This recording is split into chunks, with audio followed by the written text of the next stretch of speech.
Hello, ಇವತ್ತು ಬೆಳಗ್ಗೆನೇ ರೆಡಿಯಾಗಿ ನಮ್ಮ ಆಂಟಿ ಮಗಳ ಮದುವೆಗೆ ಶಾಪಿಂಗ್ ಮಾಡಬೇಕಿತ್ತು. ನಾನು ನನ್ನ ಫ್ರೆಂಡು ಮಾರ್ಕೆಟ್ಗೆ ಹೊರಟ್ವಿ. ಹಾಗೆ ಮಧ್ಯದಲ್ಲಿ ನನ್ನ ಗಾಡಿಗೆ ಹೇರ್ ಕಮ್ಮಿ ಇರೋದ್ರಿಂದ ಎಲ್ಲ ಹಾಕಿಸ್ಕೊಂಡು ಅಲ್ಲಿಂದ ನನ್ನ ಫ್ರೆಂಡ್ ಮನೆಗೆ ಹೋದೆ ನಾನು. ಆಯ್ತೇನ್ರಿ ರಮಾಂಟಿ, ಯಾಕ್ರಿ ಲೈಟ್ ಇಟ್ಕೊಂಡು ಓಡಾಡ್ತಾ ಇದ್ದೀರಾ?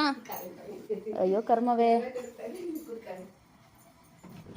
ಹಾಗೆ ಅವ್ರನ್ನ ಪಿಕ್ ಮಾಡಿಕೊಂಡು ಅಲ್ಲಿಂದ ಸೀದಾ ಬಂದ್ವಿ. ನೋಡೋಣ ಯಾವ ಥರ ಬಟ್ಟೆಗಳು ಸಿಗುತ್ತೆ, ನಾವು ಅಂದ್ಕೊಂಡಿರೋ ಥರ ಸಿಗುತ್ತಾ ಏನು ನೋಡೋಣ. ಬನ್ನಿ ಒಳಗಡೆ ಹೋಗೋಣ. ಅದಾ ಏನಕ್ಕೆ, ಯಾರಿಗೆ ಅದು? ನೀವು ತೊಗೋಬೇಕು ಅಂದ್ಕೊಂಡಿರೋದಲ್ಲ. ನಾನು ಆ ಥರದ್ದು ಬಟ್ಟೆ ತಗೊಳ್ಳೋದು ಎಲ್ಲೋ.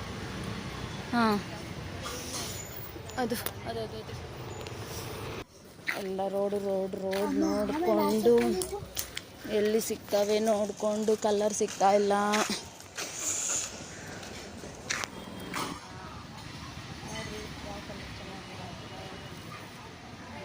Budget friendly blouse piece 100 rupees.